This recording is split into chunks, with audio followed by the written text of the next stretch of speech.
I used to believe in the law. I stood in courtrooms like cathedrals, draped in my black robe, words as my weapons, the truth my shield. People looked at me and saw a defender, a voice for those who had none, and I believed it mattered. I believed I could carve justice out of corruption, that my arguments could wound the powerful and free the innocent. But the law is a stage, and behind the curtains lies only greed, only deals whispered in shadows, only men and women who wear honor like a mask while trading lives like currency. I learned this too late, too painfully, when the case that was meant to crown my career turned into the blade that cut me open. It was a murder trial. A young woman slaughtered in the night, evidence twisted, witnesses shaken, but I found the threads. I traced the lies. I exposed the fingerprints hidden beneath carefully planted stories. My defense tore through the prosecution until the truth stood clear. My client was innocent, a pawn sacrificed by someone higher. But on the final day, when I rose to deliver the strike that would shatter the false case, I was ambushed. Documents appeared I had never seen, signed in my name, bribes funneled into accounts I had never touched. Suddenly, the court was not listening to my arguments but to accusations of my own corruption. The prosecution smiled, the judge frowned, and I realized in that instant that the trial was never about my client. It was about me. They dragged me down before cameras, stripped me of my license, spat my name across headlines as if it were poison. Clients vanished, friends disappeared, even my family turned cold, unwilling to stand beside the woman branded as corrupt. I was exiled, not to prison, but to something worse. Irrelevance. I walked the streets with whispers trailing me, every face I passed seeing only the lies they had been fed. But exile does not break those who carry fire and silence. It tempers them. For months I hid, swallowed by shadows, surviving on scraps, my once bright name reduced to a ghost. But in that silence I replayed every step, every moment, and I saw it. The betrayal was not random. It was crafted. Someone inside the system had orchestrated it. Someone who feared me because I was too close to truth. Someone who needed me erased. And in the ashes of my ruin, Selene Veyra was reborn not as a lawyer, but as a phantom. I no longer sought to defend, I sought to dismantle. I studied the game they played, the networks of influence, the way power bled like ink into every corner. I learned patience sharper than any blade, silence thicker than any armor. If they thought they had buried me, they had only given me roots. And when I rose not to speak but to strike. My first step was small, almost invisible. I returned to the courthouse where I had been destroyed, not through the front door but through the forgotten passages where dust gathers on broken files. I slipped into the archives, fingers brushing papers, eyes drinking secrets. I found the records they never wanted seen. The judge's gambling debts hidden under fake charities, the prosecutor's connections to shell companies, the quiet signatures of men in power trading verdicts like coins. Every name was a knot in the web that had strangled me, and I began to pull. The judge was first, not with fire, not with bullets, but with whispers. I leaked fragments of his debts, small enough to spark questions, sharp enough to pierce his armor. Newspapers sniffed, rivals circled, creditors pressed. I sat in a cafe across from his chambers, silent, sipping bitter coffee as I watched him sweat through his robe, his hands shaking as he tried to hold the gavel steady. He thought it was chance. He thought it was bad luck. But I knew the truth. I was the shadow tightening around his throat. But this was only the opening move. I wanted him to feel not destruction, but the fear of it, the slow awareness that he was not untouchable. So I left a letter on his desk, unsigned, untraceable, containing only 3 words. I see you. He did not sleep that night. Next came the prosecutor, the one who had smiled as my reputation burned. He lived in a glass tower, polished floors, trophies lined like soldiers. But I knew what lay beneath. Secret accounts that bled into the hands of criminals he was meant to fight. I slipped into his world like a ghost, not breaking in but being let in, because people trust silence. A cleaning crew passed, a delivery man nodded, and no one saw me as threat. In his office, I placed a single folder, filled with proof of his own crimes, proof I had stitched together from scraps, enough to destroy him if it ever saw light. The folder was not for the public. Not yet. It was for him. A seed planted in his mind, a weight on his chest. When he found it, he would know that someone knew, someone who had walked where no one should. Fear is the sweetest beginning of revenge. But revenge is not only for those who wronged me directly. I traced the web further, deeper, into the hands that had orchestrated it all. A network of elites, businessmen with smiles carved from ice, politicians who drank blood disguised as wine, lawyers who had traded justice for gold. I was no longer a victim of their game. I was the hand turning their board against them. Still, with every step I took, I felt the eyes of the city shift. Whispers spread of someone moving in the dark, a phantom dismantling power not with guns but with truth sharpened into knives. I knew rumors were dangerous, but I wanted them. Fear multiplies faster than proof. Yet even as I moved, a question haunted me. Who was the one? The one who had signed my ruin, the architect of my fall. The judge and prosecutor were only pieces, puppets dancing for a greater hand. I needed to find that hand, and when I did, I would not expose it. I would crush it. One night, while searching through the shadows of the law firm that once called me family, I found a name scribbled where it should not have been, in the margins of a hidden ledger. A name I knew too well. Adrian Kale, my mentor, the man who had taught me the rhythm of arguments, the man who had stood beside me in victories, the man I trusted like blood. His name was inked beside payments, signatures, trails leading straight to the collapse of my career. The betrayal was not from an enemy. It was from a teacher. I stood in the empty office, the name burning in my mind, silence pressing against my chest like a weight. It explained everything. It broke everything. It remade everything. The empire that ruined me had a face, and it was his. I left the office with the night swallowing me whole, and for the first time since my fall, my silence shook with rage. The game had begun in whispers, but now it would roar in the shadows. And Adrian Kyle would learn that the student he betrayed had learned far more than he ever taught. The night after I discovered Adrian Kale's name carved into the heart of my betrayal, I did not sleep.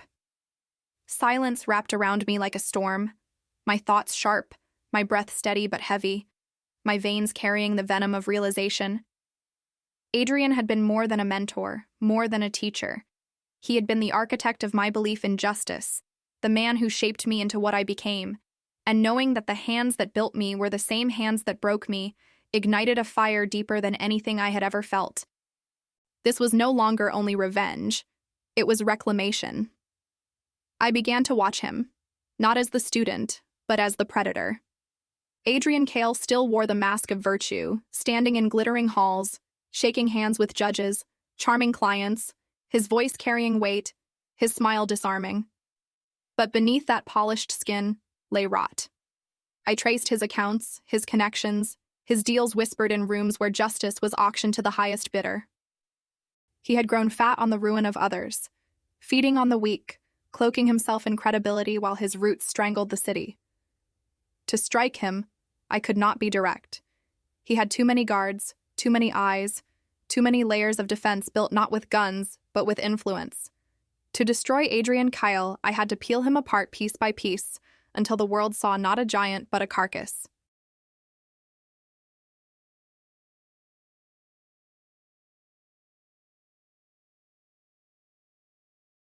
I sowed distrust like seeds in poisoned soil, and soon whispers turned to arguments. Arguments turned to fractures. Adrian's empire began to splinter from within, and though his smile never faltered in public, I could see the tension in his eyes when he thought no one watched. Then I moved to his clients, the wealthy and corrupt who paid him to bury their sins. I let a name slip into the right hands, a document appear in the wrong office, a whisper reached the ear of a hungry journalist. Scandals erupted like sparks, not tied directly to him but close enough to scorch his reputation. One client, a senator who thought himself untouchable, found his secret properties unveiled before the press. Another, a magnate who funded Adrian's luxuries, lost millions overnight when hidden accounts were drained by unknown hackers. I was the hacker, of course, though my silence left no trace. Adrian began to sense the pattern. Someone was moving against him, someone who knew his world as he did. And then came the moment I had been waiting for. I left him a message, as I had with the judge and the prosecutor, but this one more personal, more intimate.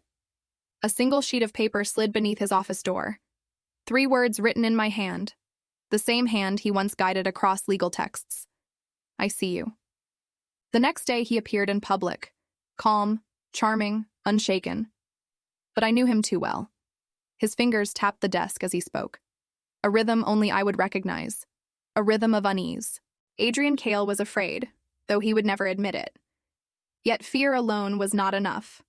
I wanted him to feel the same helplessness I had felt, the same suffocation of trust breaking like glass. So I moved closer, weaving myself into the cracks of his world. I became shadows in his office, breath in his corridors, a whisper at his back.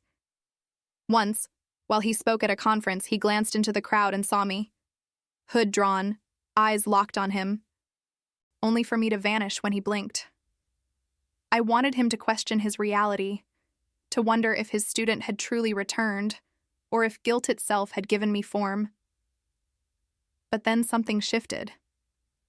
One evening, while I stalked his tower from across the street, I noticed lights in his office at an hour he was never there.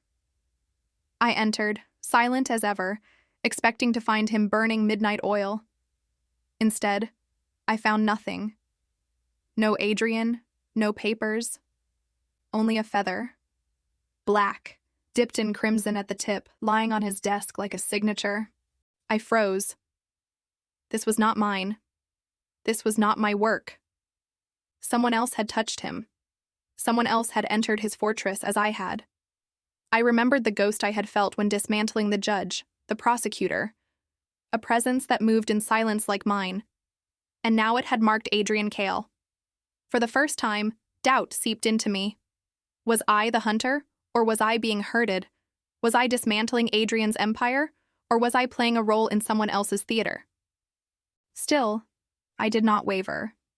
If another shadow wanted to play, they would find me unyielding. I pressed on, digging deeper into Adrian's life, until I uncovered what I had suspected but dreaded. The network that had betrayed me was not Adrian alone, not even his firm alone. It was a web stretching into politics, business, law enforcement, media. Adrian was a pillar, yes, but only one of many, and my fall had been orchestrated by a council of power that saw me as a threat. My rage sharpened into purpose. I would not only dismantle Adrian, I would unravel the council. To begin, I targeted his secret meetings, the gatherings where deals were sealed. I slipped into one such night, disguised in silence, hidden behind walls. I listened as men and women carved up futures like meat, as they laughed at the ruin of lives they never touched, as they toasted to their own invincibility. And then, at the peak of their arrogance, I cut the power. The room plunged into darkness, their laughter strangled into panic, their eyes wide as they fumbled for control. And when the emergency lights flickered back, they found a single feather on the table. Mine, not crimson, but black. A mark of judgment. The whispers that followed were exactly as I wanted. Some thought Adrian had enemies, others suspected betrayal within. Trust crumbled, paranoia grew. And yet, Adrian did not falter. He moved with the calm of a man who had planned for storms, his voice steady, his allies bending to his will. It was then I realized how dangerous he truly was. My mentor had not only betrayed me, he had learned from me. He had taken the silence I once carried and sharpened it into his own armor. Our game was no longer student versus teacher. It was shadow against shadow. The night grew heavier as I pressed further. I sent files to journalists, proof to investigators. But at every turn, Adrian twisted the narrative, turning exposure into sympathy, scandal into strategy. Where I moved to weaken him, he shifted the weight onto others, letting his partners bleed while he stood taller. It was like striking water, my blows landing, but never breaking him.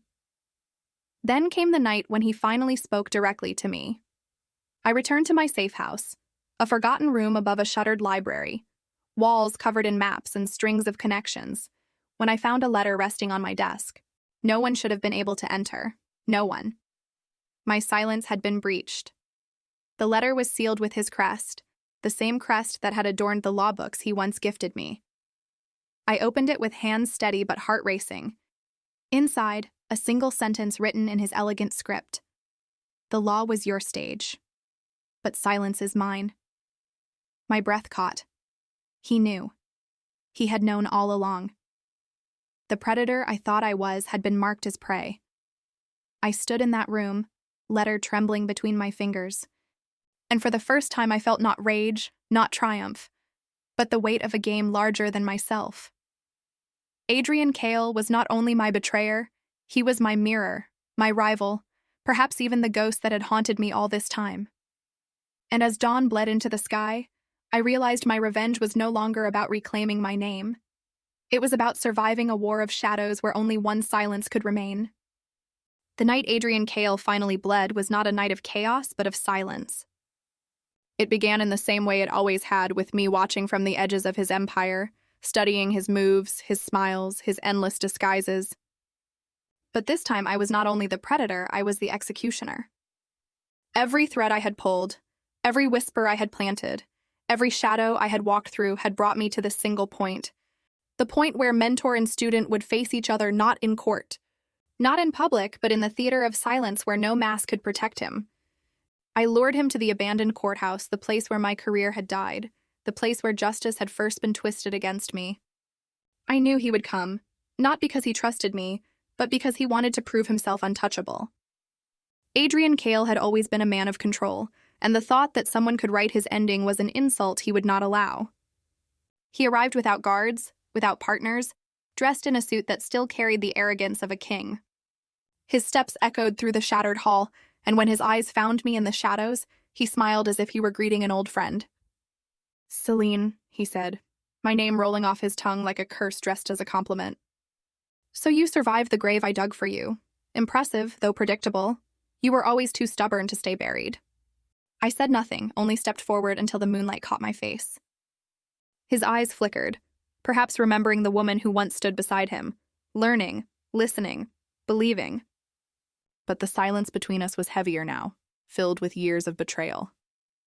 "You've done well," he continued, circling as if the courthouse were a chessboard and I his final piece. Partners turning on each other, clients burning, whispers in the dark.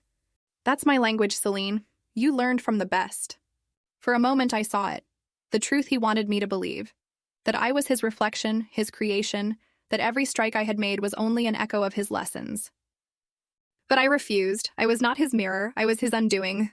I revealed the files I had collected, the recordings, the names of every secret he thought buried.